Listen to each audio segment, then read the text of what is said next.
संगीत गिर के जंगल में राधा नाम की एक ईमानदार बकरी रहती थी।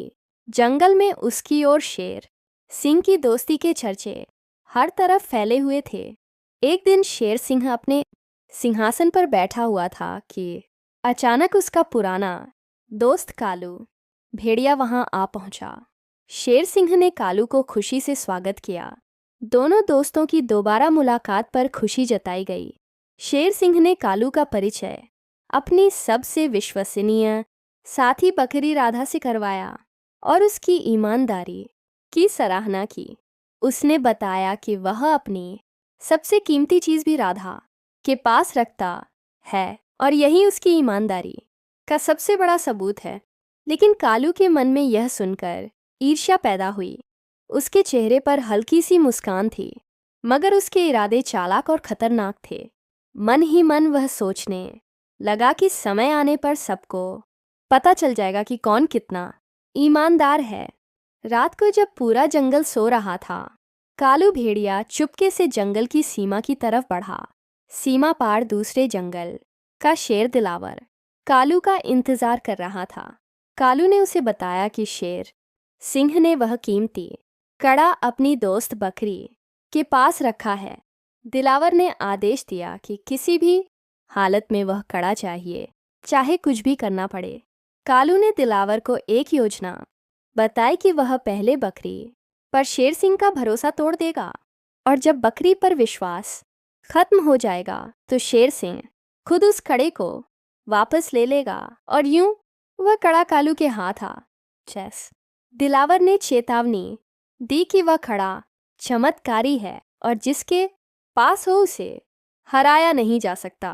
कालू ने वादा किया कि वह जल्द ही खड़ा लाकर देगा।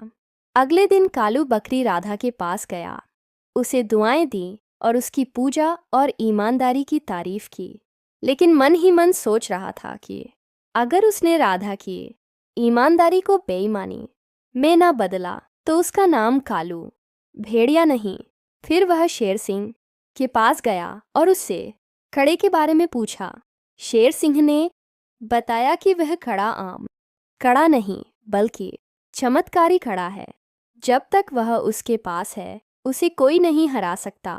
कालू ने हैरानी से पूछा कि वह कड़ा कहाँ है, तो शेर सिंह ने बताया कि उसके सारे आभूषण राधा बकरी के पास सुरक्षित हैं क्योंकि उसे ज़्यादा ईमानदार जंगल में कोई नहीं।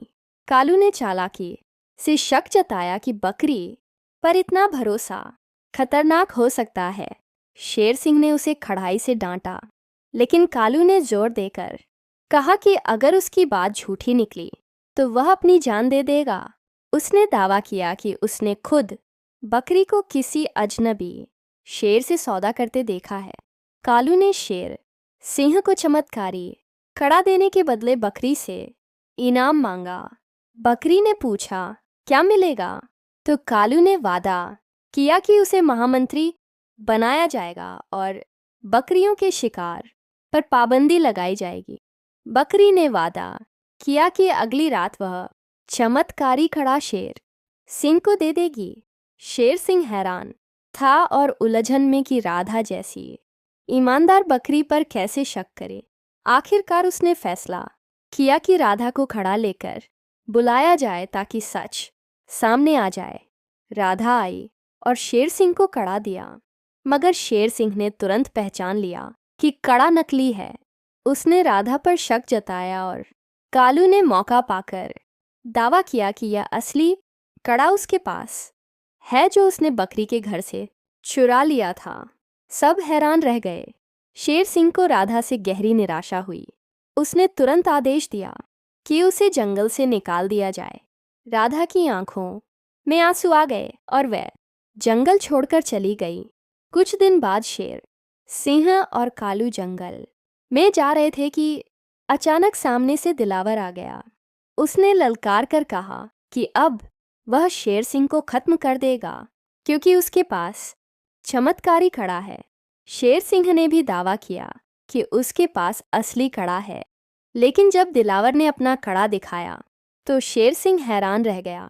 फिर कालू ने खुलासा किया कि उसने शेर सिंह को भी नकली कड़ा दिया था और असली कड़ा दिलावर को दे दिया था। लेकिन अचानक राधा बकरी सामने आई। उसके हाथ में असली कड़ा था। सब चौंक गए।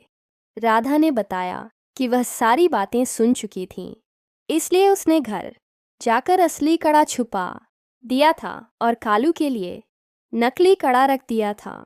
यूं न केवल दिलावर बल्कि शेर सिंह को भी नकली कड़े दिए गए थे। शेर सिंह को सारा सच पता चल गया। वह गुस्से से आग बबूला हो गया और कालू और दिलावर पर हमला कर दिया। चमत्कारी कड़े के जादू से उसने दोनों को बड़ी आसानी से हरा दिया।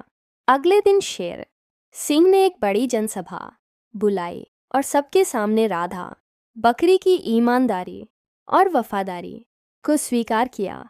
उसने न केवल चमत्कारी खड़े की बल्कि शेर सिंह की जान भी बचाई थी।